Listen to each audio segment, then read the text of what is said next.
truly inhabit the moment because it was so fucking stressful. You know, it was like it definitely feels a little bit out of body. It feels like it's like really hard not to feel like if you lost, it would be like the end of the world. Do you know what I mean? Yeah. And the first time I did it, we lost. So I was like, oh, okay, fuck.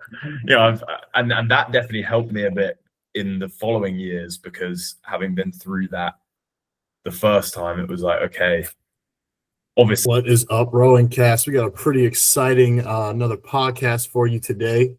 Today we are joined by Seb Benzecry and Luca Ferraro.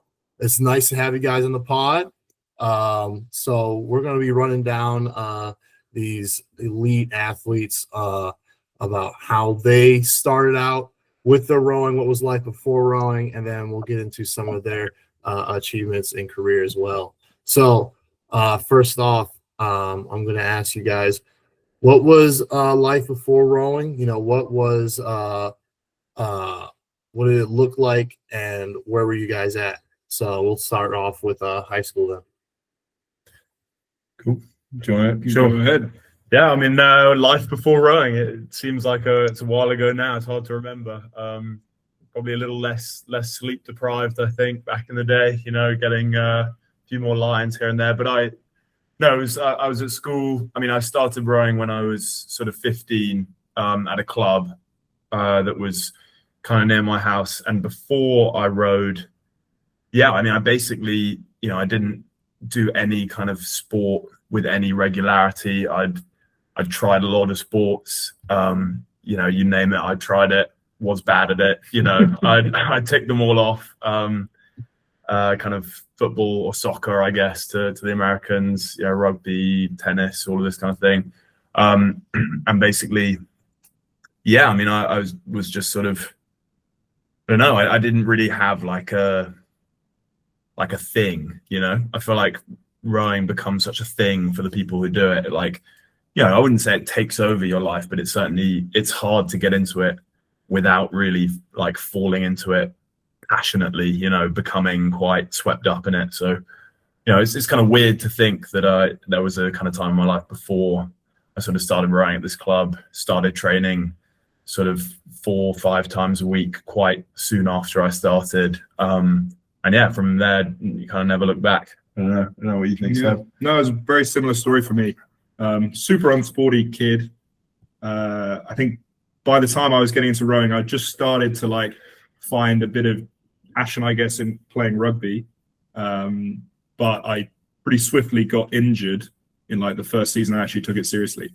And my parents had been suggesting for a while for me to try out rowing. I was kind of tall for my age. And the school I went to and basically where I live is right on the river, the same river that the boat race is on, which is obviously a big event in London. So I kind of grew up a little bit looking at rowing and going to the boat race, certainly. And so, yeah, and as Luca said, you know, when you get into it, you just fall in love with it. And that happened really fast for me as well. When I think I was 13 or 14 when I started. And it didn't take long before I was like, I'm a rower through and through. Like, that's my identity now. And yeah, didn't look back. Yeah, you hear that so often about athletes coming from another sport. Unfortunately, they get injured and then they find rowing. I'm curious. I was in a similar situation where I just did not know where to go in terms of sports, and I just kind of fell into rowing. And then sooner or later, you know, I got the itch to continue. Like we heard a little bit from Seb. He said it happened really quickly for him. How quickly did rowing take on, or did you find an interest in rowing, and how quickly did it become your sport? Yeah, I mean, it happened really pretty quickly for me. So I learned to row at this club, as I said, near my house, and it was not a massive program. Like, there weren't, you know, lots of kids getting involved and stuff, but in terms of the number of kids who are training kind of really seriously with a kind of, you know, with a view to a kind of high performance program, really not that many, sort of 4 or 5 on the boys' side, and then slightly more on the girls' side. So in terms of, you know, the point which I went from doing it sort of casually to doing it quite intensely, it happened quite quickly because I was very fortunate that my coach at the time, a guy called Mark Cushway, saw some potential. I was big. I was not, I didn't struggle to put on weight back then as well. So I wasn't one of those kids, that's going to struggle to put on, any kind of weight till they get older. I was already, I would be able to kind of build the strength as well. So he was like, look, I think you could be good at this. I'm going to throw you in sort of at the deep end. And kind of very quickly, I went into training with the guys that were taking it very seriously, training 5-6 times a week, at that age. And it was a steep learning curve. I was pretty bad to start with relative to them, and a lot of learning by being thrown into boats with guys older than me. But that was just so exciting. I feel like it's really hard not to see the thrill in that if you're being kind of accelerated through the sport at that rate, put in boats with guys. Because there were guys in the year above me that had done, so we have a sort of under 16s national match against France, and some guys at my club had done that.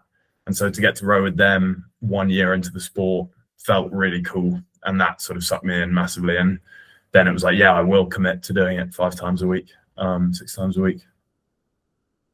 Yeah, that was it. And then didn't stop. Yeah, I think you guys tell me. I was gonna say, I want to add another question to this. What clubs did you guys row out of, and speak on that a little bit? Well, you want to? Yeah, sure. Well, so I started rowing at St. Paul's School, which is just a London-based school, which has a really sort of deep rowing history, and I think being part of like the school rowing scene in the UK is really pretty exciting. There's a lot of very, very good programs with hundreds of years of doing the sport to a pretty high level.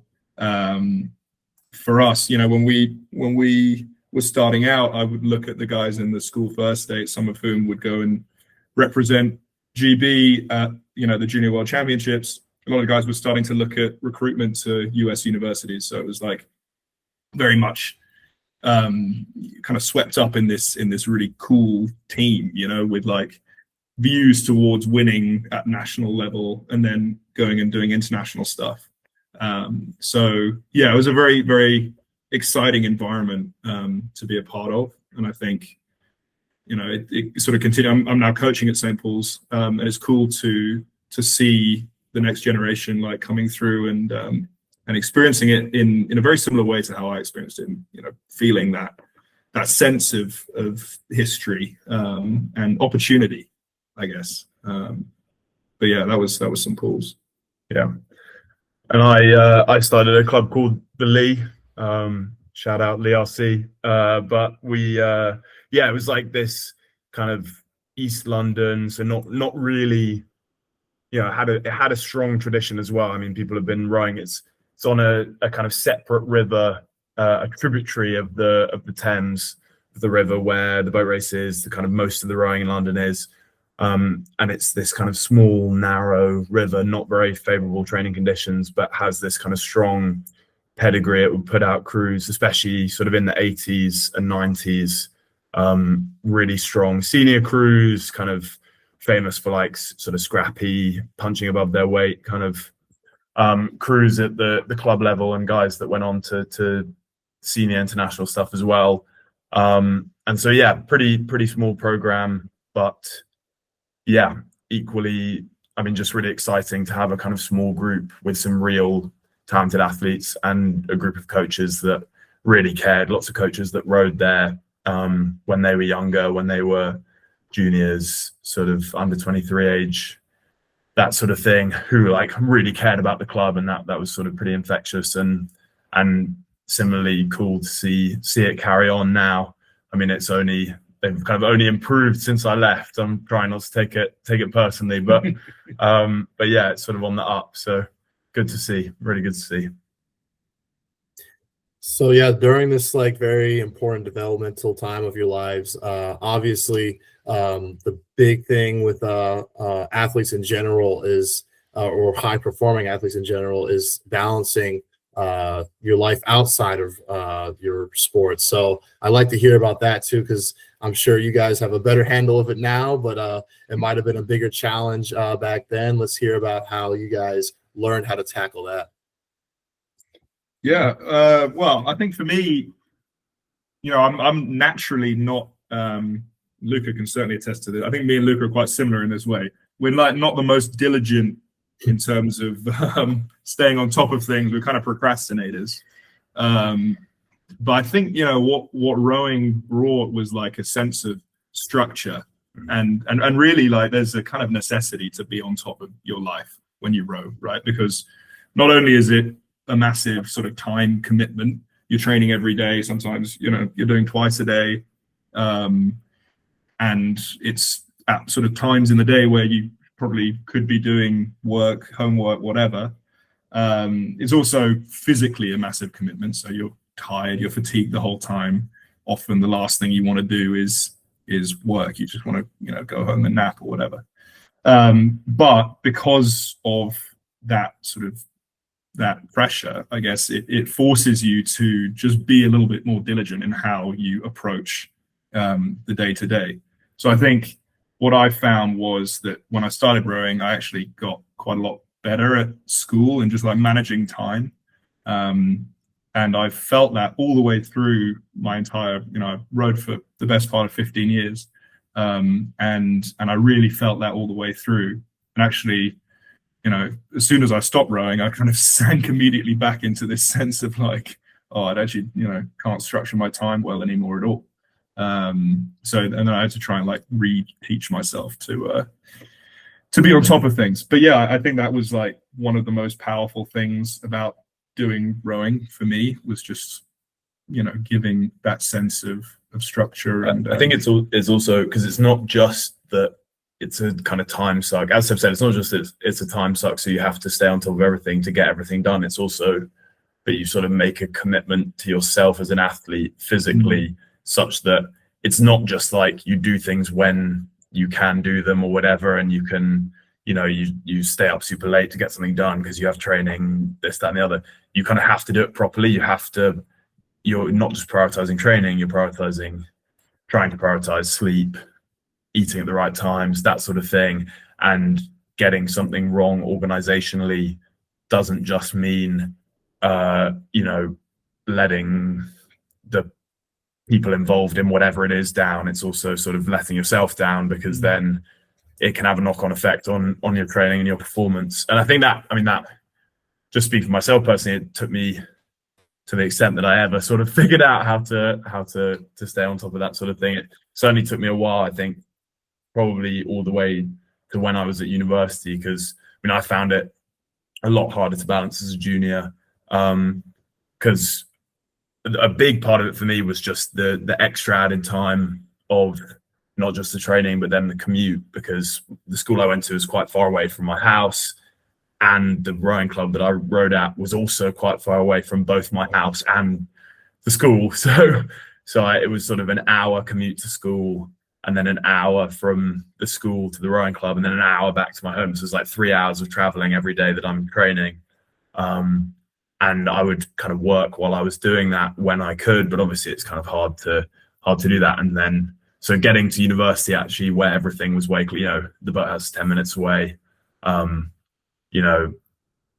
school where you do your school stuff is 5 minutes away, just made everything way easier. And I think I sort of started to get, it swings and roundabouts, because I had to be more on top of it when I was a kid, when I was rowing at the club, because I had just had less time. But then I think it made things easier being at university, where it was all closer. So yeah, it definitely takes thought. It takes thought, and yeah, you sort of, it's weird to think of your health, your like performance as a, athletic performance as an extra priority, but it does become that kind of top priority, I think, which makes a difference. Yeah, if that makes sense. Yeah, 100%. Yeah. So you guys, question about it sounds like the junior rowing like scene in London is it has like some history to it. Like it sounds like there's pedigree to different programs. Can you guys like talk a little bit more about that? Because like I'm unaware, as an American. Yeah. Yeah, I mean, so school rowing, junior rowing dates back to the early 1800s, where, what, you're about to say something? I was just going to say, like, school rowing is like the oldest kind of form of rowing as we know it now. Yeah, that's true. It's like it That's started at schools. Yeah, I think it started with like Eton versus Westminster. That was like the first race. And like it's just been sort of at a high level, I think, for the best part of 200 years. It's obviously, I don't think, ever been like a huge sport in terms of like who it attracts, but there's always been like a steady stream of really, really good oarsmen and women coming through. And yeah, over time, like more and more clubs and schools have kind of entered the fray, and it's broadened, become more accessible, but like the standard has just stayed super, super high. And so, you go to like the nationals, junior nationals in the UK, and it's just the number of athletes and programs who are all competing at a super, super high level in boat classes and whatever is just insane to see, really. And particularly, I mean, in the last, even since I left school, in the last 10 years, it's stepped on so much. I do think, yeah, like UK junior rowing has always been an absolute powerhouse, but I think, kind of hand in hand with a bit of that broadening, kind of both the broadening access a bit and also just the sort of arms race of competition between the existing programs getting stepped up every year has meant that the standard is, like, as Seb says, like it has gone completely crazy, I think, like on the sculling side. So I started as a sculler. I didn't sweep until I got to university, and like the way that sculling has kicked on in the UK junior sculling since, it tends to follow Henley, weirdly, because Henley is such a big event for every program in the UK. I mean, obviously worldwide as well, but especially in the UK. And, in the years since they introduced, I think the Forley Challenge, the men's quads, is a 21st century event. I don't think it goes back earlier than that. And then the Diamond Jubilee on the women's side for the quads, and then the Prince Philip with the junior women's eights, like those events getting added. Men's sweep has always been strong, and it has got stronger in the last couple of years, but those events as well have meant that across the board now, junior rowers in the UK are kind of like always very close to the top of the pile. I think the domestic results are kind of very internationally competitive. Yeah. Like if you look at especially the quads that come out of Windsor Boys every year are just ridiculously high level. Those are some of the best quads in the world, full stop, often, like for sure. Up there, and it's the same with the eights. Like, you get school eights that are competing, with really, really good senior men's eights, like the time, school eights that are going in the 5:30s for a 2K, and these kids are like 17, 18 years old, literally just learn to row at one program. They're not getting recruited from elsewhere. They're not like random super talents that a school sees and we'll take you for this year or whatever. Like these are just kids who were like, I might try rowing, and then literally within 3 years you're like beating universities. You're going in the 5:30s. It's pretty cool to see. And I think it's a testament really to just like the standard of coaching as well at these. I say that as a coach myself, so I think maybe I'm patting myself on the back.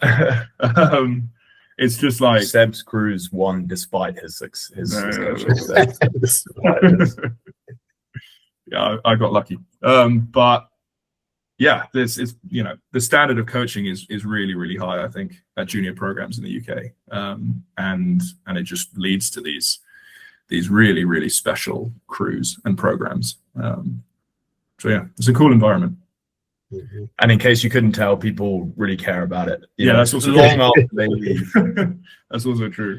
I mean, that's like such a nice thing, and I point to Seb, but me too. I mean, you like, I feel like where you learn to row is is such a special part of your, like you never forget the kind of first place that you rode and where you took your sort of first strokes, and the combination of that and the fact that all these programs, I mean, like the schools especially, but clubs as well, like so established kind of as a community, kind of culturally almost, that it's very easy to like feel the love for that like long throughout your own career, and you turn up and you like show up and support at Henley, and those kind of school and junior races always bring like huge crowds because people still people care like arguably the most in some cases about their sort of where they learn to row. So I'd like to hear about the recruitment process for you guys, specifically like what do you remember was some of the biggest weights on you during that process, and how you guys handled that? Well, Seb should talk on this first, because actually I did my undergrad at Cambridge as well as a postgrad year, and there is no recruitment for that. It's sort of different to the States in that the sports and the academia are very, very separate. I talked to a couple of US coaches, but Seb's the one with big experience. So I guess in my junior year, started reaching out to US coaches. I think we'd had guys go to American universities, but it was sort of just slightly before. There's been a real explosion in British, and I mean, I guess quite a few different countries like sending kids to American universities for rowing now. It's become more and more international, I think, particularly in the last sort of 10 years. But we certainly, so it was before that like explosion, but we had some guys go off to US universities. So we were kind of aware of it. And then junior year, we did a trip to Head of the Charles, and we left our email addresses or something with a Harvard coach. And that sort of was the first thing. I think Harvard sent an email to all of us being like, hey, send us your 5K and your 2K. And so we sort of embarked on that process. And I think it was difficult for 16, 17-year-old kid talking to these coaches at these massively renowned institutions. And at that point, I think we felt quite established in junior rowing, but you're still a million miles away from feeling like, I could be a Harvard rower or something. So you kind of feel like a bit of a fraud, I guess, for a while. Being like, I just did a 6:30 whatever 2K, and but generally speaking, it was quite nice. Like the coaches were open but very supportive. It was for sure stressful, and you'd hop on Zoom calls with these coaches and try and sell yourself to some degree. But yeah, I think just sort of naturally over time, the pool of who you're talking to gets narrowed down, and then eventually you get invited on official visits, which are a really epic thing, and particularly for like for I guess the international kids coming over to the States and like going out to these universities, spending the time on campus is just like amazing thing to do. But there's always this like undercurrent of like, my future hangs in the balance, and it's kind of a somewhat absurd thought, is like, I need to perform on this 2K erg for my future. It's like kind of a crazy thing. Like, but yeah, it sort of happened, and eventually I did an early decision thing for Princeton. And was recruited to Princeton, and spent 4 years there, which were amazing. Yeah, and I'll shoot this question for both of you guys. What's some of like the culture shocks within rowing that you see from America specifically? Like, what do you see around the sport that's like done a little differently? Something that you're like, why do we do it that way? You should be doing it that way or the other way around. Like, what's something that you see within there? Yeah. I mean, I'm sure there's loads in terms of going out to the US university, but like the one that springs to mind for me always is why there are no why the kind of club scene, the club rowing scene in America is really sort of underdeveloped in comparison to, I think, what I see in the UK. Like it's crazy to me. I mean, I guess, these days it's quite international, but still so many American student athletes, student rowers at universities. And then the culture really is to it just kind of disappears afterwards. Like, where do these people go? I obviously I say this as someone I've graduated and I've sort of stopped rowing for the most part, but in the UK, the club scene is really thriving, and loads of people row at university and then join a club in wherever they move to. Tends to be, often it's London, but many other places across the country as well, like, have established rowing clubs for guys that and women that work and want to row as well. And it always surprises me that just isn't more of a thing in the States, given how much of a thing university rowing is, as I'm sure Seb's about to talk about, in terms of culture shocks. I can never understand that. I don't get it.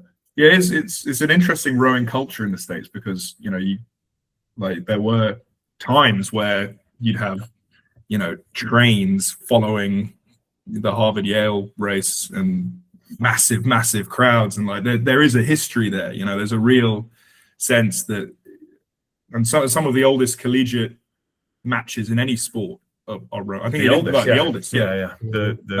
And before, I think I'm got this right, but before baseball, the biggest sport in the US was rowing, right? It was single scull racing, because people used to bet on the sculling.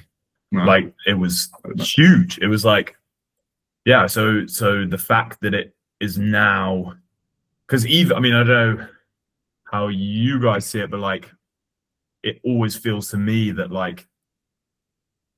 the junior scene in the US as well, never gets enough airtime, really. Maybe that's just being across the pond, but the flagship thing internationally is the university stuff, and the club stuff that might happen afterwards, and the junior stuff that happens before. I don't know, it just seems like it's nowhere near as big as it could be in those two spheres, given how big the student stuff still is. I agree.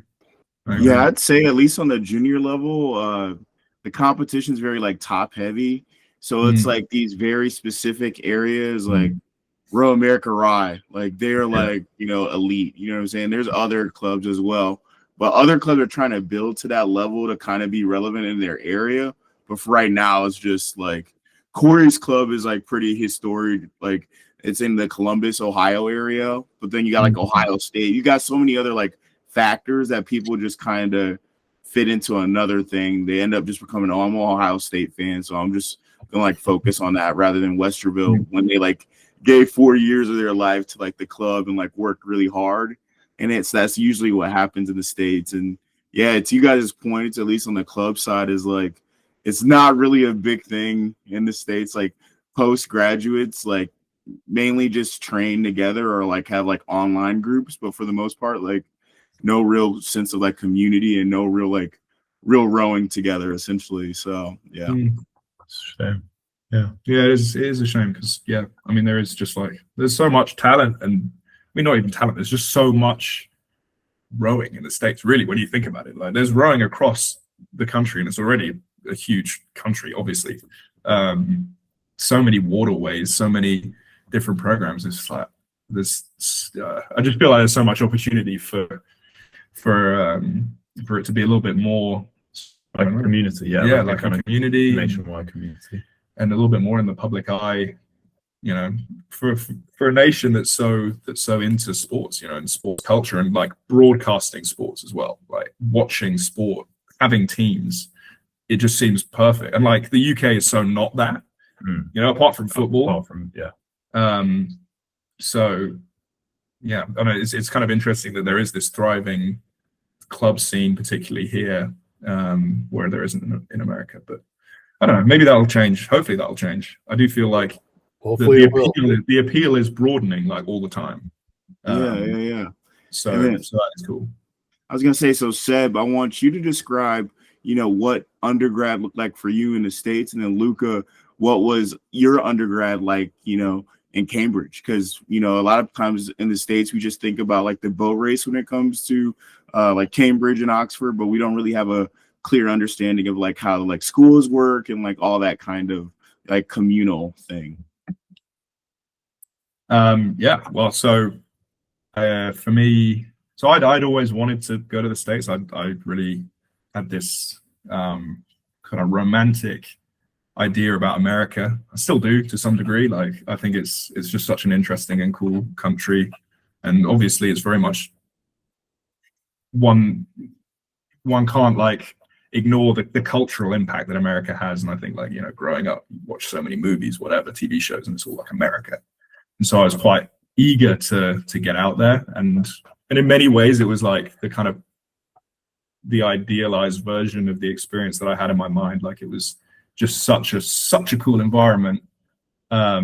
Everything was kind of like there for you, and it felt like, Princeton is quite a small campus, so everything is very accessible. But just, I don't know, there was such a sense that it was like this almost like a fairy tale environment, where you could just do anything, and it was great fun. And the team was awesome. It was like, it kind of got less, when I first joined, it was still quite American. So there were probably, I think as it went along, it became more international. Maybe there were a number of international recruits started to slightly outweigh the number of American recruits, which does kind of change the feel of the team. When I first got there, it was very American, and it like felt like a big American team, which for a British kid was epic. It was like so cool to be a part of. But it was great all the way through, and it felt like a very like caring environment. Like, the rowing was great, and we had success, but in some ways, certainly for me, the rowing felt secondary to the overall experience, in a way that it didn't when I went to Cambridge, where the rowing started to take more of a central, role, I guess. And the Princeton experience is awesome. And it's cool as well. Like, the whole liberal arts thing, I think is such a good way to do university. And it's, in the UK, you are already very narrowed down by the time you end school, like in terms of what you're studying. So you're only probably studying 3 or 4 subjects. And then obviously you apply to study one specific subject at university. So Luca went to Cambridge to study classics.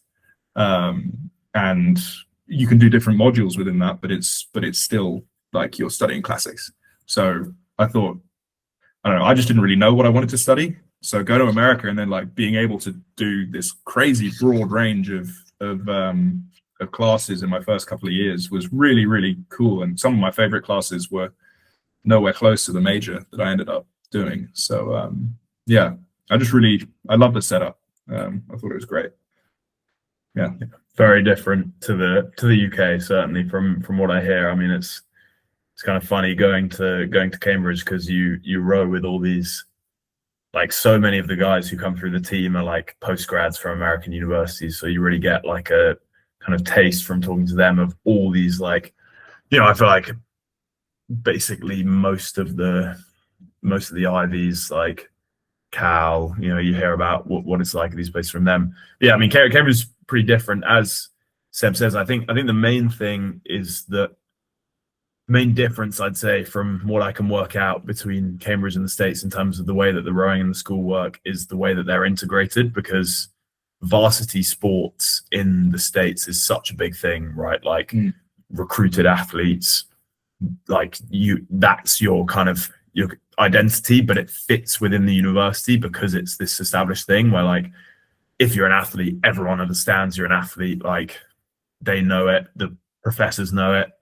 Maybe they're keen on it, maybe they're less keen on it, but like it's a kind of thing. Whereas at Cambridge, it's it's separate, right? You have to get into the university just as you, based on academics alone. It's not even a kind of holistic application where who you are factors in that much. It's kind of just the academic stuff. And then once you're there, you can do what you want around the side. People do theatre, sports, journalism, whatever, but you're you're just a student. So doing the rowing was kind of interesting because it still takes up so much of your time, like it does in the States. I mean, we train twice a day, that sort of thing. Like, it was a big drain on the time, but it was kind of, to start with, in my undergrad, a bit like living a double life, because like the professors, I mean, they understand obviously, and lots of them were supportive, but they don't care about that you're like doing that training twice a day, because they just want you to, they're like, want to know that you're doing the work and that sort of thing. So it did feel a bit like you're kind of with the team, and then that's like you're a rower there, and then you come back to college, because Cambridge is split into these like 30 different colleges, which are all like mini universities, and you go back to yours and you're kind of living there, and then you're like just a student again. And especially as an undergrad, because I'd say like, what do you say, 90% of the university rowing team at Cambridge are postgrads, probably. So you're kind of in this environment with all these older guys, and it's really cool, because, as I say, it reminded me of my time as a junior, actually, because I was kind of being the youngest with lots of older, more experienced guys, getting to learn from them. That's exactly how it was, just on a way bigger scale at university. But it did mean that like the kind of friendship group, or the social group that you kind of hang out with when you're at college, is like all these undergrads in your year, and then the rowers is like very separate thing. So it's kind of like these two tribes. Whereas I imagine if you're a kind of athlete, recruited athlete on a US team, because you are by definition in a class with like 8-10 guys your age, those two social groups overlap a lot more. I mean, obviously you have friends who are non-rowers, even in the States, so I'm sure, but there's a bit more overlap between them, because like also the way it is at Cambridge, you spend so much time training that the rowers as a whole are a bit cut off, tend to be from the. So I remember like, sorry, I'm going on now, but I remember in my first year, I was like making a conscious effort. I was like, okay, I can't just be a rower, you know what I mean? I didn't want to be one of those guys who would just disappear completely and like that be their only thing, and kind of spend all their time doing it and thinking about it. I was like, no, I need to like have some time in college, like being involved in like life at university. And then by like fourth year, that had kind of gone out the window. It was like, okay, try and do your work, and then the rest of the time you're rowing as well. I think like, because obviously when I started at Cambridge, I was not a kind of elite athlete really. I was like I was in the spares in my first year. I didn't make the main crew or the reserve crew, sort of at the bottom of the squad performance wise, and then like as you get towards the top, start being in the top boat, being one of the guys who's like kind of pushing the envelope at the front in terms of the training. You have to be more into it, I think. So you kind of and you want to be as well, like so that changed a bit for me, my experience of it, I'd say, as the years went on. But still, yeah, very cool. Different but cool, I think. Luca, just a quick question here.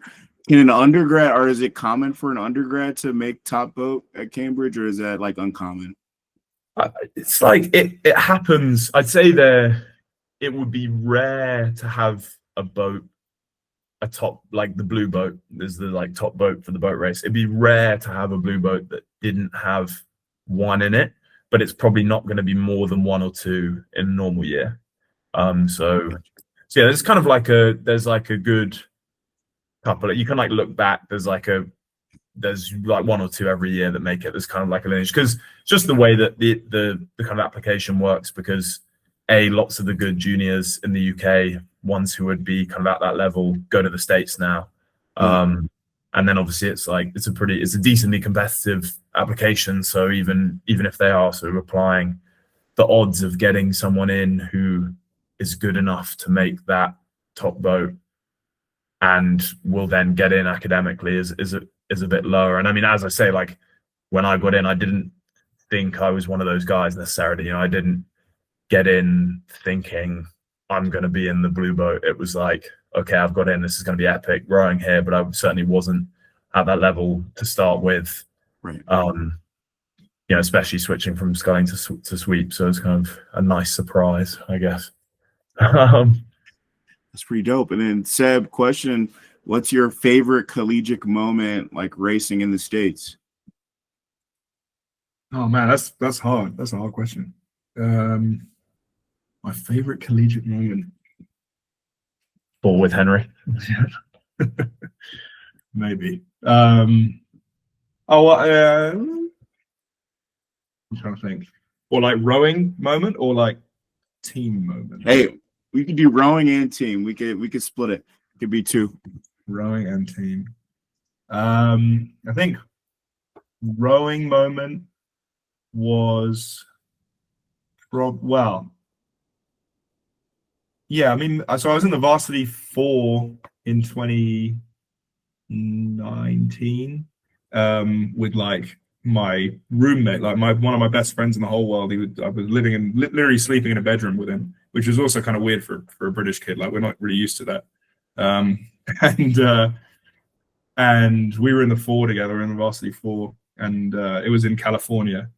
It was on Lake Natoma, and it was just a sick trip every time it was there. We had it twice on Natoma while I was there, the IRAs, and we would do a little training camp in Berkeley on the Briones Reservoir, and we had like an epic few days rowing in the 4, like really came together as a boat. And then but we had no idea how fast we were relative to other people. And the 4 is kind of fun because it's like it's sort of 4v-ish guys from bigger programs and then sort of top guys from the smaller programs. So it's like a really big event and you're racing universities, you're not that used to racing. So I think, we had like Stetson and Marist and like a few Florida universities as well in our semis and stuff. And it was just cool to like you raced me. Right? You raced me, yeah. I was in Jacksonville. And that year you guys were racing the craziest, like I'll give them credit now, but the Stetson boat, that was like probably their best for their whole like program, and they made it to A finals, I believe. Yeah. I remember because we were like, oh shit, who is Stetson? How are they so good? Anyway, that's cool. But yeah, so we just had like a great time in the 4, and we ended up getting a bronze, which was really cool. It was the only time I'd medaled it at the nationals, and we were behind Washington and Cal, and it was just a great race, and like I really loved that crew a lot, and it's just so cool to do that in California as well. Like it's such a beautiful place to be, and yeah, loved it.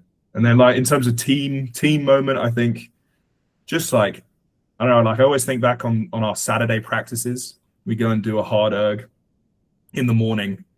And, particularly in the winter when it was like snowy outside and like you go down to the boathouse and like your hair would be freezing. And it's just like a great moment of like, wow, this is so absurd, And then you all collect in the boathouse. You do some really, really hard erg, pretty unscientific, but just like, super, super hard competitive relay thing, and then the whole team, 50 dudes, would go up back to like one of the dining halls, and we'd all like have a big brunch together and sit there for like 2 hours having brunch together, and then everyone would go back to their collective rooms, and then we'd all come back together that evening for like a pregame or whatever, go and socialize. And I don't know, just every Saturday was just brilliant. It was like such a highlight of the week and such a good team bonding time. It's one of those things that you don't really it takes leaving and having that be a memory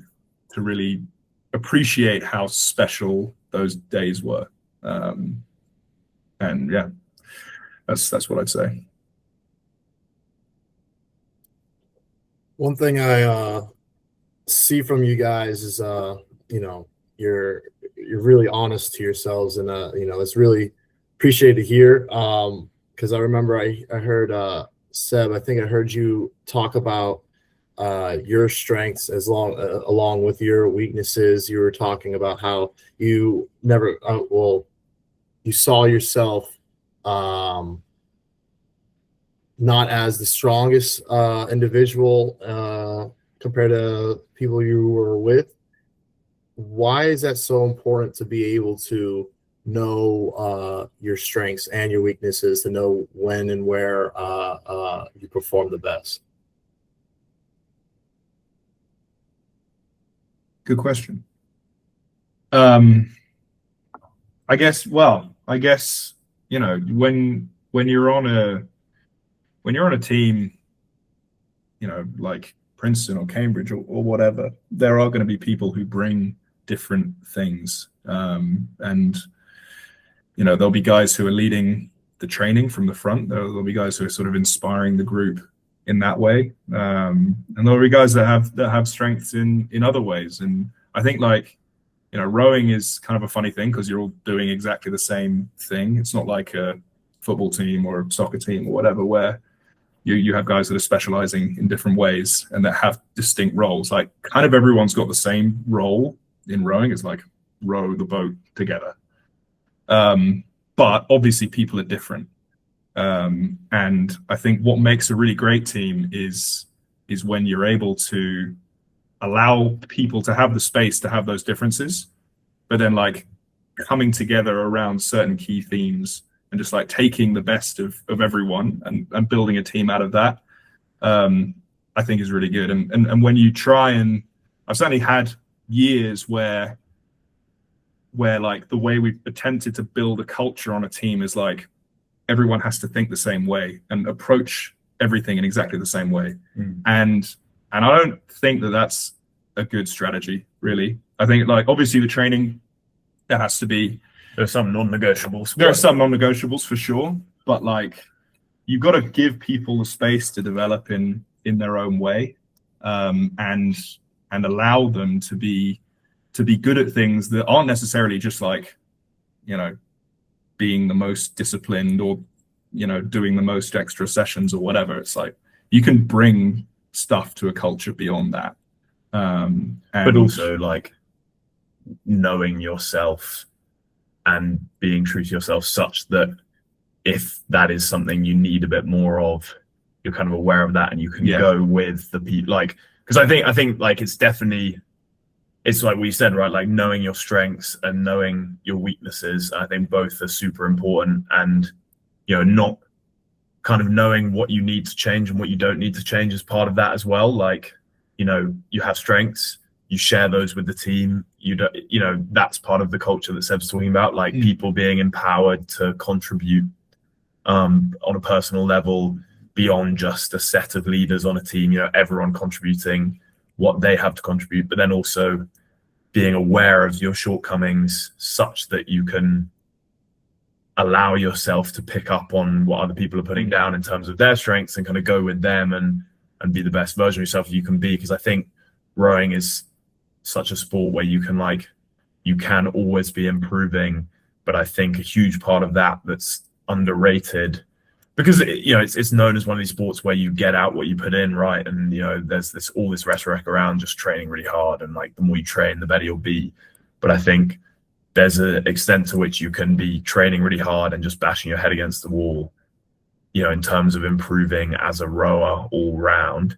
And I think, like, to improve as a rower, you have to have some thought behind it, you know, and part of that will be listening to what the coach says and the coach putting that thought in, and part of that will actually be you really like interrogating yourself as an athlete, as a rower, as a member of the team, and being aware of your own weaknesses, and then be, you know, when you're part of that team, being sort of constantly trying to better yourself, I think, in those areas, and not just like, as Seb says, it's kind of like that's what the one size fits all culture program would kind of create, would be people just bashing their head against the wall trying to, you know, improve one thing to be like one person. But, you know, part of the problem with rowing being such a similar job is that people are so different. You know, they're all going to have to do different things in order to get themselves to a position where they can do the same thing together, you know.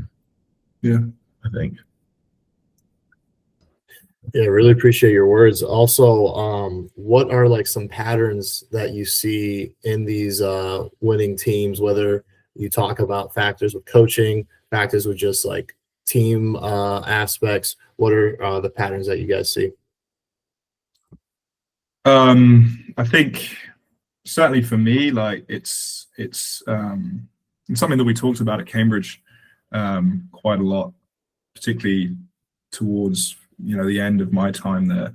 I think a big part of it is basically like positivity and appreciating what you're doing as a privilege to some degree. To be able to do something that feels really deeply meaningful to you, like the pursuit of a very sort of pure goal of winning something and building a team together. Being able to do that with like your closest friends and being able to sort of share in those experiences is ultimately like a really, really cool thing to do, and it's not something that you can really replicate.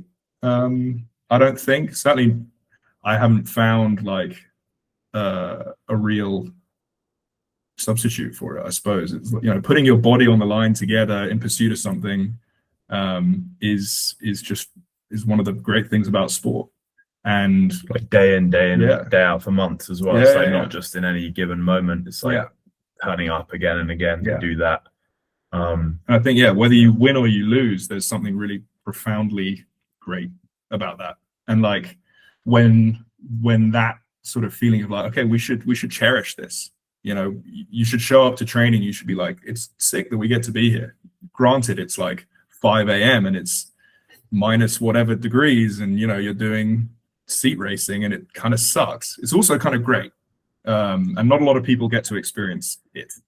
And like having that sort of positivity, that mindset around training and around like being a team together, I think certainly for us was pretty transformative. As well as I think because there are parts of it, there's like creating this culture, and I think like the culture piece is such an interesting one because it is like super intangible in lots of ways. Like people talk a lot about culture, but I think in terms of culture, it really is like, it's kind of cliched, but it's like it's what you do, not what you say, and what you can like repeatedly do day in, day out. And there's parts of it that are how you like interact with each other and interact with the training. In terms of, as Seb says, like I think being the positivity piece is important, gratitude, like just a kind of sense of perspective, like an awareness that as you say, you are like so lucky to do it with such a close group of guys, and working to create those close bonds as well, such that you feel that trust, feel that love within the team, so important. And then also just like a real commitment to self-improvement in the training, I think, or like pushing yourself as hard as possible. I think that's like such a big piece as well, is and you have to be smart with that, because it's not turning up and pushing yourself to the max every session. It's like knowing your moments in training, but being able to consistently show up to those moments and get exactly as much out of yourself as you can on that day, and stringing that together sort of week after week. And just knowing that, I think so easy to get bogged down in a selection environment where it's like, I need to beat the next guy. But if you can reframe that into, I need to improve as much as I can over the course of the year, because it will make the team better. And then hopefully also there's like a nice side product of that, which is I will be in the boat. If I improve myself as much as possible and I'm good enough to be in the boat, I'll be in the boat. But if you can like right at the start of the process be like, okay, we all have this goal of the team being as fast as possible. And for us, it's pretty like cut and dry, because we have like one crew that, one club that we race, and our number one goal is to beat them, and everything else can fall by the wayside.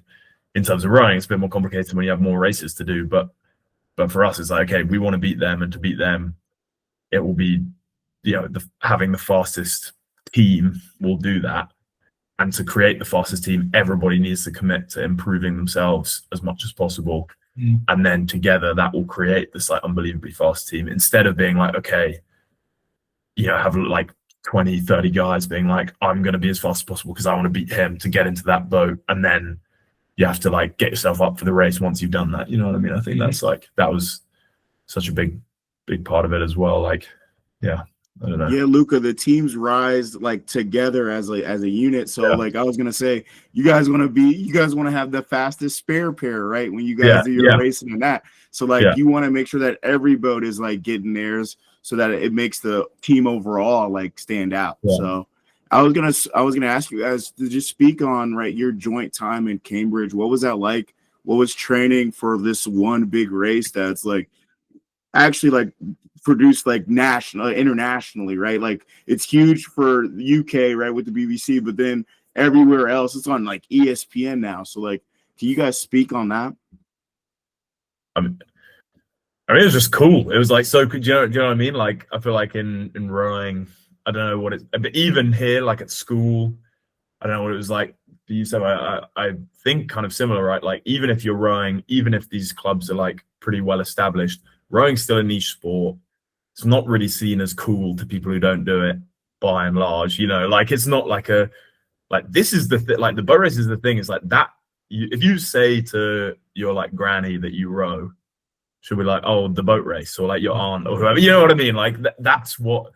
So to get to do it, or to be in a position where you can sort of race, that felt very big. And obviously, like once you're involved, it's not just about the publicity. It really isn't. Like people say that, but it genuinely, like, whether it's indoctrination or not, but I don't know. But when you're a part of that squad, that is what takes over your mind. You spend your days thinking, that race is in the back of your mind, like right the way throughout the year, and you care so much about winning it, because it's all these different things, like the history, like in our boathouse, there's like the walls of the boathouse where we row, it has every crew right back to the first race in 1829, like the men's crews, women's crews, lightweight crews, like all along the wall on these plaques. And so like the history is right there. You're like constantly very aware of the like 200 years of history that go into this race, and alumni will come back and watch you train, guys that rowed in the 70s, the 80s, in the same places you're rowing, and talk to you about their experiences, and they're kind of similar. Like you're just so aware that it's bigger than yourself, I think, was probably the most striking thing for me. And then that adds pressure, obviously, but it makes it so epic to get to train for it, and to get to like gear yourself up for it, every year. It feels really special, I think.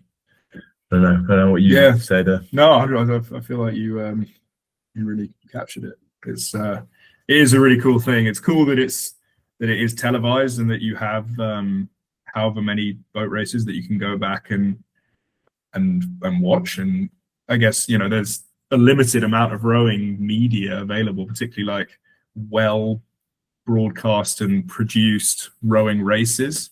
So certainly when I was like a kid getting into rowing, like I would watch a lot of boat races. Like I feel like I know some of them off by heart, basically, like the commentary and stuff. And so it becomes this kind of like mythical thing, this crazy event. And then you can't really imagine being a part of it yourself. And in some ways, I still don't really feel, it still feels like what we did still somehow feels separate to like the boat race. Yeah, I get what you mean. Honestly, it's like maybe this this sounds kind of lame, but it is like true that you like watch this thing and obviously you like care about it, and it's so cool to you. I think especially when you get to Cambridge or Oxford, I'm sure it would be the same, and you're like, okay, this is like on the cards, like this amazing thing, and then it's almost like you're kind of like dressing up to go play pretend when you do it. Do you know what I mean? Like it really, because it's the thing that you've seen from the outside so many times. Yeah. You almost are like, okay, this is just like, you know what I mean? Like crossing over. You're coming into it like, this cannot be it. Yeah, You know what I yeah, mean? Like yeah. this can't be sure. what it Yeah, is. they wouldn't let it go like. Yeah, you know what I mean? Like it's What are they thinking? yeah, so it is kind of, yeah, it's funny. Yeah. Yeah. Because obviously you just can't experience your own ones the same way as watching like the other ones on TV. I don't know. You know what I mean? Like, well, I was gonna say, you guys, especially like in your time, probably the most well documented boat race, like just in general. Like when it comes to like the mini series, right? Like like Road 360, right? Like when it comes to you guys like vlogging it, like that brings a whole nother like videos. that brings a whole like different I don't know, that brings a whole different view to this like history tradition. So yeah, 100%. It's really cool that all that exists and that we can now like go back and relive it, I guess. Like it's so it's kind of a crazy like whirlwind experience, but then to have it like laid out in all these like little documentary things and Tom Lynch's videos. But I also think it's really so nice to like see behind for there to be a bit of like behind the scenes stuff, because I mean obviously like we train really hard, there's no like getting around that, like we did train really hard for it, but at the same time I definitely had this idea before I got to Cambridge that like I remember like going to the pub with some of the guys for the first time when I got there as like as a fresher, some of the guys on the team, and I remember asking like, oh, so like we're allowed to go to the pub, you know what I mean? And that sounds ridiculous, but because like all the media surrounding the boat race that I remember was like, these guys are super serious, like student athlete, they like train every day and do nothing else, and their whole lives are like they study at these universities, whatever. But it's nice to, I think it really does help make it more accessible, I think, to be able to see that it is like real people doing it. Do you know what I mean? I mean, maybe I'm not making sense, but because obviously to do it, you have to do hard stuff. It's not like we're all messing around, being stupid every day and having a laugh every hour of the day. Like there's hard stuff you have to do, but it's not out of the realm of possibility for anyone really to come and get stuck into the squads and train along through the year. It's like, it's just like anything else. And I think some of the mystique around the race in the past, while cool, isn't really helpful. Actually, I think like demystifying it a little bit is for the best, I think. Yeah, for sure. Yeah, seeing all the work put in outside of the actual physical race, and also just the fun you guys are having, the brotherhood between you guys, like that is almost the same amount of I get the same amount of excitement watching that as watching the actual race, because again, like it's more than just the race. You guys have been working for it for so long, and it's just the whole build up, climax of the race, and then even seeing you guys celebrate afterwards, the whole thing. And I'm sure you guys were riding that high for months on end after that. So yeah, it's just all we really milked it. We continue to milk it. Yeah, it's true. That's too good. So what is it? I was just gonna ask, what is it like after a boat race? Like, what's the initial thought? Like, is it, oh, it's done, it's over, that was it, or like what's the thought process after? I think it's definitely relief. I mean, I don't want to speak Seb, but I'm pretty sure he'd agree. I feel like it's like because it's one day, one race that you're building up to for like 6 months, it's so stressful for a lot of that, for especially in the last bit leading up to it, that when you're doing the race, obviously you're focused on the racing, but when you cross the line, it's like, oh, thank God that went our way. That would have been really grim if we'd like, you know what I mean? It's like, I think you always expect there to be this like real ecstasy as you cross the line, but I think that it tends to take a little bit longer to kick in. I mean, I feel like coming in to the shore with the whole team there, that's when it really starts to kind of hit. I think like you have this kind of relief on the water, and you celebrate obviously, and it feels great, but getting onto land, like rejoining the whole team of guys you've been working with, you know, the whole squad, the whole like Cambridge squad that you've been training with the whole year, and like everyone's celebrating. I mean, touch wood, everyone's celebrating if everyone's won. You know, it's like that's the ecstasy, I'd say. The first feeling is relief that you haven't messed it up, honestly. Especially because like it's a long race. It's unlikely to go down to the line. I mean, in pretty much in both of the ones we did together, we were like pretty confident for the last section. So you have the hard bit where you're like creating the win, and then you have a decent couple of minutes where you're like, okay, the only thing that can go wrong is if I mess it up. So you're worrying about that for a couple of minutes, and then you cross the line, and you're like, okay, I didn't. Thank God. No, for sure. Yeah. And certainly in the last race that we did together, I don't know if you guys saw that one, the 2024 race, but like our stroke seat, it like dies. He like completely died. So that was a real like relief. That was a real like, oh my God. Yeah, how'd that feel in 7th seat? Oh man, heavy, I'll tell you that. And God. Relief to cross the line, stress and anger in the moment, and wow, it felt heavy. Yeah, very, very angry. But yeah, all water under the bridge now. But yeah, but I mean, like relief is for sure the big thing, and like it is hard to sort of understate how like different the boat race feels to other races. I think it's just the nature of the build-up, the nature of the fact that it's a dual race. But like, you know, when your whole season hinges on a dual race, because obviously you do dual races in the States, but it's like when literally the whole point is just, I guess it's a bit like the Yale Harvard race, but we don't even have like an IRAs or anything. Yeah, we don't have an IRAs, right? Yeah. So it's like that is the season. And then obviously just the fact that there are so many people compared to your average rate, like just a crazy number of people show up for it. And obviously like the TV cameras and the whole sort of week before, you're being followed by like photography launches, and you know the infrastructure gets put up, and it's all just like, it's wild. It's like nothing else that certainly we'd ever experienced in the sport. So it's like the race is just like an unbelievable pressure really on the start line. Like it's you can't really, I never felt that I could even truly inhabit the moment because it was so fucking stressful. You know, it was like it definitely feels a little bit out of body. It feels like it's like really hard not to feel like if you lost, it would be like the end of the world. Do you know what I mean? Yeah. And the first time I did it, we lost. So I was like, oh, okay, fuck.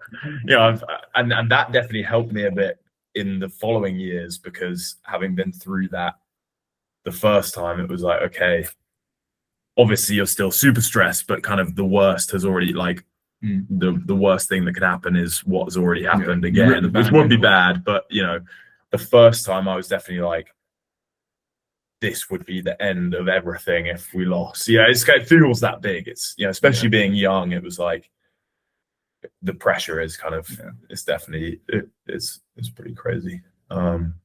Yeah, so it's relief. And then I guess there's a little bit of an anticlimax when you realize that actually the whole world wasn't hinging on this one race. Like, you know, it's like, oh, super relief.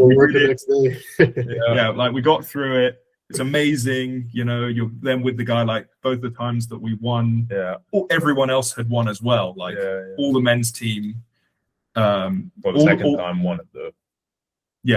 Yeah, like, but basically everyone had won. Almost everyone in Cambridge. So it's like an unreal sense of like shared joy. You know, that everyone's training had paid off collectively. We all did it. It's great.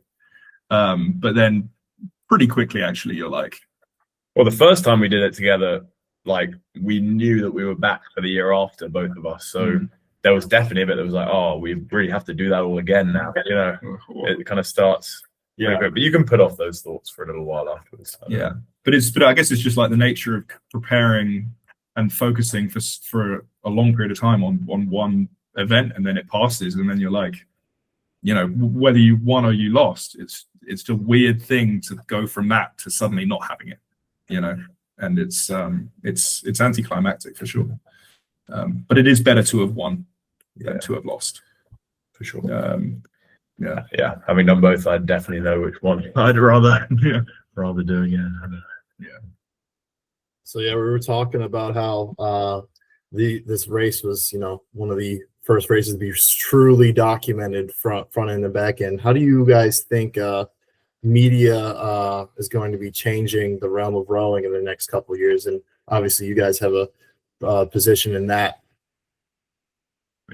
I think,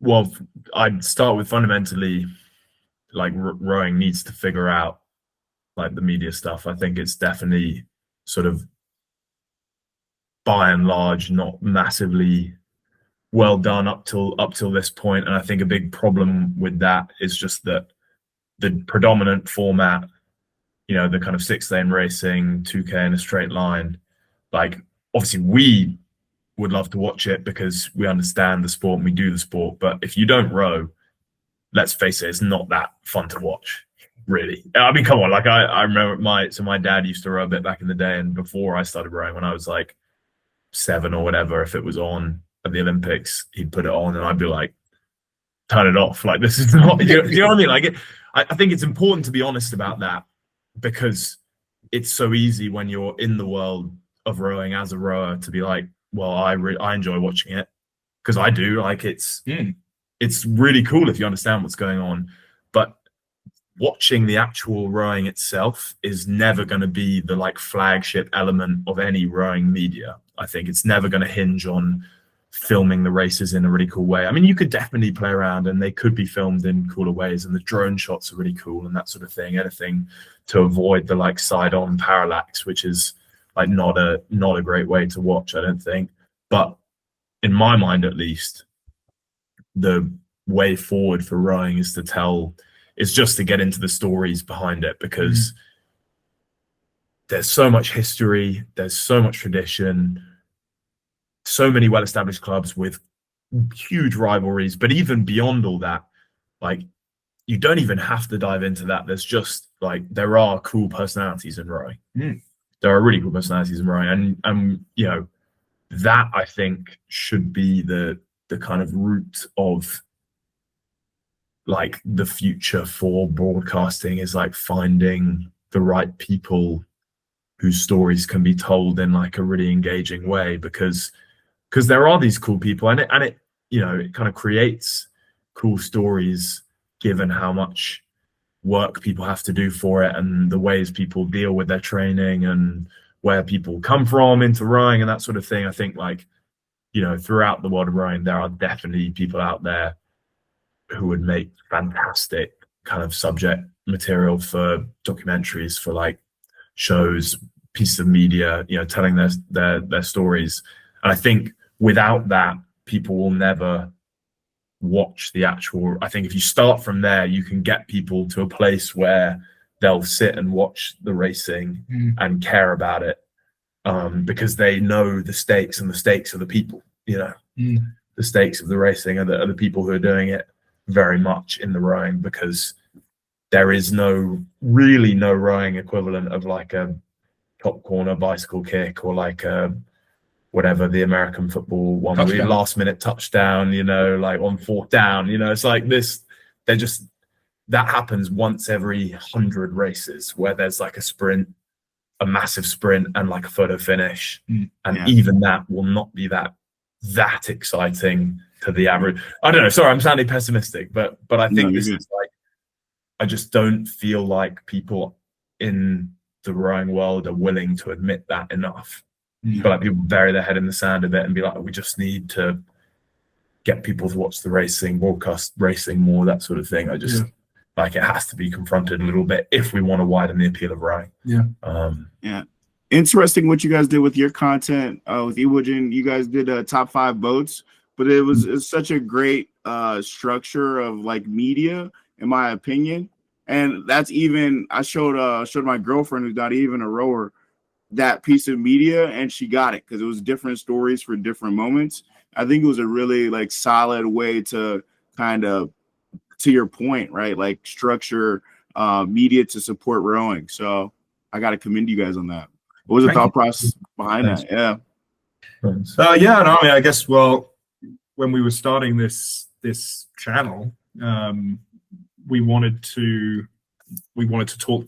We had that sort of thought. We wanted to tell stories, and then I guess we were kind of trying to think about it from like what's just going to be the sort of easiest to digest. Like, what's going to be the most watchable way to do this? How is content structured to tell stories about people, and like breaking it down into that kind of structure. The 5 favorite boats. I think it just works really well because you can have people basically go through their whole career and touch on all the lessons that you would get from just like literally asking people stuff about their career, but then having it like framed, you know, in this kind of digestible way. In this digestible way, I think like just really gives it a sense of pace and flow that I think, you know, in our heads was going to be the way to start to try and get it a little bit more widely viewed beyond the rowing circles. And I think like, you know, we haven't really done much on YouTube yet, but certainly when we started putting out those little Instagram interview snippets on Instagram, immediately there was like a good response to it, and people being like, yeah, really like this structure. And so, yeah, I guess just that was like, that was the thought process. Yeah. It's kind of like, I mean, it didn't sort of come from this, but then as we were putting together the YouTube, I was like, you know, the like YouTube videos where it's like actors breaking down their like iconic roles, kind of feels a bit like, it's like you know, the rowing version of that. I feel like, you know, what you're actually getting from the video is just someone telling stories about themselves, but it having that framework, I think, doesn't just help the listener, but it also helps the interviewee kind of think, process and think through their sort of career and be a bit more comfortable talking about it, as opposed to just being like kind of sitting down and making them, I don't know, like like I feel like it's definitely noticeable sitting down to do the interviews that people have been like really nicely forthcoming with like little funny anecdotes and like I don't know, deeper thoughts about their career, kind of just through tracking that framework. Because as Seb said, it's often like one junior boat, one university boat, an early international boat, and then maybe the culmination of their career in a kind of very, very senior Olympic boat or international boat, kind of as the last one. So it's And then what about filming content in the States? We mentioned prior to us recording, like you guys traveling.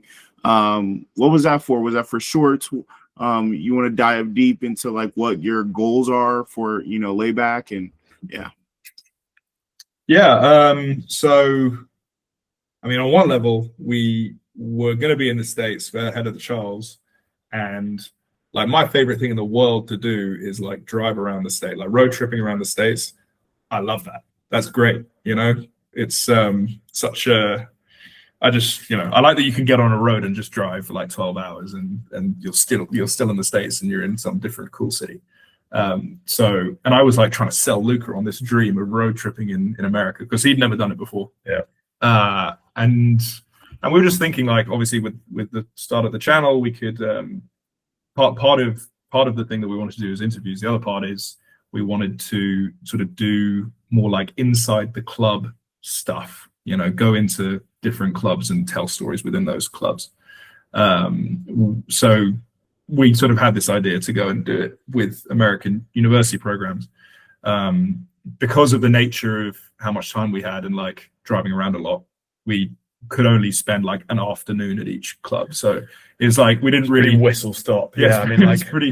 I feel like we learned, like we were pretty ambitious with what we wanted to do out there, and we filmed like some really cool stuff. I think. I mean, it was so fascinating to get this kind of insight into the programs, especially doing it the way we did it, where it's literally pitch up somewhere, maybe stay overnight, like in a motel in that city, and then drive for like 6 hours, and then literally the next day you're at somewhere else, and you can kind of compare them really side by side, because and the similarities really stick out, and then so do, you know, the differences. And especially getting to talk to the head coaches.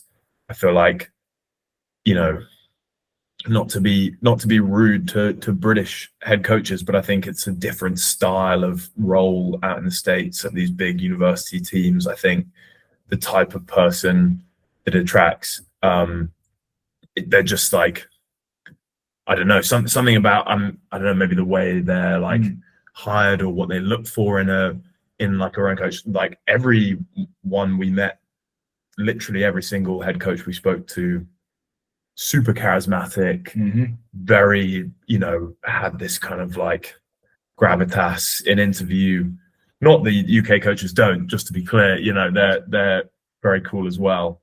Shout out Rob. But, you know, these American coaches, I don't know, it was very, I'm not explaining this well at all, but it's no, they're inspiring figures. Super, but yeah, like more than that, like we'd go from place to place and be completely sold on the vision in that program. Yeah. Do you know what I mean? Like, and it was so cool to have that one after the other. And we learned a lot about, I think, the kind of filmmaking side, as well as what we were learning from talking to these guys a lot out there, just because we were kind of practicing and figuring out how to do things, you know, different places, short notice, traveling around with bags and stuff. And so I'd say we haven't put out anywhere near as much content from that trip yet as we would like to, and in the fullness of time will, but, you know, just figuring out how best to put that together into videos that people can watch, will want to watch. Hopefully, you know, I think definitely getting some longer form stuff out on YouTube, because we sat down with these coaches and athletes, you know, really cool athletes, for kind of proper sit down interviews, and just super engaging to sit with them in person. So trying to translate some of that into the videos, I think, is for sure. Ohio State was actually one of the coolest. A highlight. Yeah. Ohio State was the head coach there, Emily Gakowski, so cool. It was such a great vision for the program. Really like young coach, you know, quite striking, because a lot of the coaches we spoke to had been in their positions for 30 years, 40 years, you know, like stalwarts of the program, just like pretty new, younger, like lots of fresh ideas, and just a real like, but still with that like that charisma, that like head coach charisma, you know, which was like super cool to see in someone younger, and clearly like having an effect there, kind of building that program, sort of building it back up. I think it was really nice but you know, all the places were super cool. I liked Ohio State because we went to Buckeye Donuts or something. We did get potentially the best food recommendations for Columbus from Ohio State. We went to a hot dog place. What was the Dirty Franks? Yeah. Oh yeah. That was like, good. We had a lot of hot dogs. We had like 2 each. And fucking like big donut. The 24-hour donut place. Yeah. Oh my god. Yeah, well, I'm glad you got the full Columbus experience then. We did. It was a good day all round in Ohio. I like Columbus. It was really nice. Fan. Yeah. I had a great time. Yeah. A really cool program. Really cool program. Yeah. I mean, just a great trip. I don't know. I mean, we definitely it was a work trip for sure, but we had a great time as well. It was like a very cool work trip where we didn't make any money. Wow, but you know, hope to see you soon. Hope to see you soon. Channel. Yeah. So we'll definitely try and get that out soonish. Those videos. Yeah. Seb, I just want to give you a little time to speak on this, and then we can go into our, closing. But Seb, speak on coaching. Like, what has coaching been like for you in your life, and like, what have you learned along the way, and have you brought things from Princeton and Cambridge that you've learned along the way to the newest generation? Well, I should say first that Luca also does do coaching. I've done a bit of coaching. Yeah, I've started to do a bit with the Lee as well, just a kind of part-time as well. Yeah. Building it up. Go on. My bad, Luca. But I mean, for me, like, I don't know. So I actually started coaching when I was at Cambridge. I was coaching at a local school. Very, very small program, but great fun. Really, really enjoyed it. And then, as soon as I left Cambridge, I was still doing my degree, but I was doing it from London. and started coaching at St. Paul's, and it was really, really cool to sort of go back into that environment. The head coach there is a guy called Bobby Thatcher, who in the UK scene is pretty renowned. He's really built himself up over the past few years into, like, I think one of the most successful junior coaches in history. And yeah, so it really, really cool to go back and work with him. I feel like, you know, it's also like filled that hole, I guess, that you get after you leave sports, and you don't have that like sense of building towards a thing, you know, a competition, and sort of having that come back into my life, you know, is really great. I almost feel like I care more about it now that it's like the kids, you know, I'm wanting to see the kids succeed feels almost more meaningful than rowing myself. And like, it's just so great to be able to like be there for them at such a pivotal time in their lives, you know, like a time where they're really developing as people, and taking rowing more and more seriously, and having rowing become like a major part of their lives, and sort of being able to help them through that in like any way that I can has been wonderful, really, very meaningful. And yeah, I mean, I've tried to take all the best lessons that I could from the different coaches that I've had, from Bobby from St. Paul's, and from the Princeton coaches, in terms of like trying to inspire a group, and then a lot of the technical stuff that I think our coach at Cambridge was really amazing at. And yeah, I try and embody those things. Don't always succeed. Definitely don't always succeed, but certainly like that pursuit of like trying to be as best a coach as I can be, so that they can be the best versions of themselves and grow into the best rowers that they can be. I find to be like such a privilege again, you know, and like I really look forward to going into work every day, because I just think it's such a lovely pursuit. Yeah, I don't know if you feel the same way, but definitely. It's like, so I think what you said about, yeah, that kind of age where you can really start to see them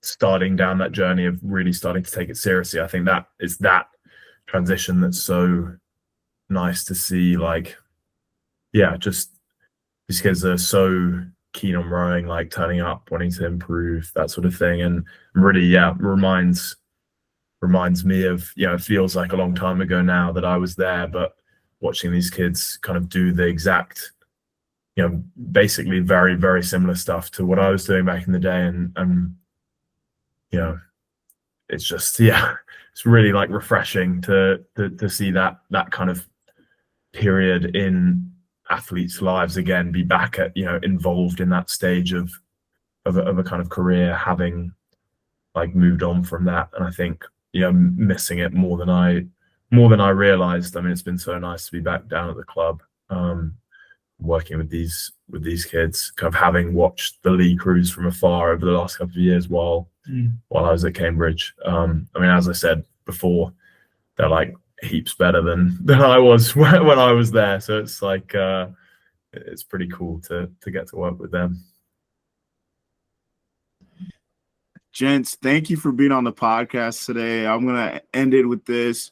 What advice would you give to a novice rower? What advice would you give to, I'd say, that young adult rower, you know, been into the sport for 3-4 years? And then lastly, like, where can people find you? And yeah, that's pretty much it, you guys. I really enjoyed our time today. Thank you very much. Yeah. Well, thank you guys very much. I mean, to start with. This has been so much fun. Yeah, this has been epic. Yeah. Always love talking about rowing, but you guys are really great interviews, so it's been a pleasure. I think I would probably have the same piece of advice for both a novice and someone who's sort of been in the sport for a few years, and that's to just like allow yourself to really fall deeply into it. I think, you know, it is one of those things where, as we've said before, like you get out what you put in, and it can be such a rewarding thing. Not just because, you know, it can take you places in the sense that you could get recruited or you could win things, and, you know, some people go to the Olympics, and obviously that's amazing. But just like in terms of the day-to-day experience, as we said before, of like being with people who very quickly become your closest friends, and being able to, you know, embark on that journey together, in pursuit of those goals, and then obviously like the development that you experience yourself, and all the things it can bring to you as a person. I think it's just such a great thing to do. And yeah, so for the novices, try and throw yourself into it, and for those who've already been in the sport for a while, like, keep going with it. It rewards persistence and dedication and commitment, and it takes time. It takes time, real time. I think people, one of the traps you can definitely fall into is needing results quickly. You know, if you can love the day to day, you know, it's hard to love the ergs and that sort of thing sometimes in the winter. But if you can love the day to day, really love the sport itself for itself, and love the people that you're doing it with, it will take you farther than, you know, individual talent. But I'd say, I mean, in terms of practical advice, like really practical for the day to day, I think goes for everything in life, but especially rowing. What I'd say is, you know, you never want to be the fastest in the boat. You never want to be the best in the boat. You never want to be the best, the most advanced in any kind of group you're in. If you can be the worst in your environment, you know, put yourself in an environment where you're surrounded by people who are more advanced, know more, are better than you. Rowing is a sport where you very much rise to the level of those around you. So if you can keep seeking out those situations where you are the worst in the boat, not in the way by rowing badly, so that, you know what I mean, like put yourself in the place, find better people, you know, at every stage you can, and soak up as much as you can from them. That'll take you really far as well. It'll take you really, really far, I think. Yeah. Cool. Yeah. Iron But you can find us Layback Rowing on Instagram, Instagram, TikTok, YouTube, TikTok. Yeah. Check else? it out. Nothing That's else. It. That's Yeah. That's it. Like and subscribe. Subscribe, comment. All that. Well, hey, it was great having you guys on. This was a blast. Hope to see you guys again soon. And again, thank you guys so much. This has been Seb and Luca. You can find them on Layback Rowing on Instagram and YouTube. This has been RowingCast. Peace out.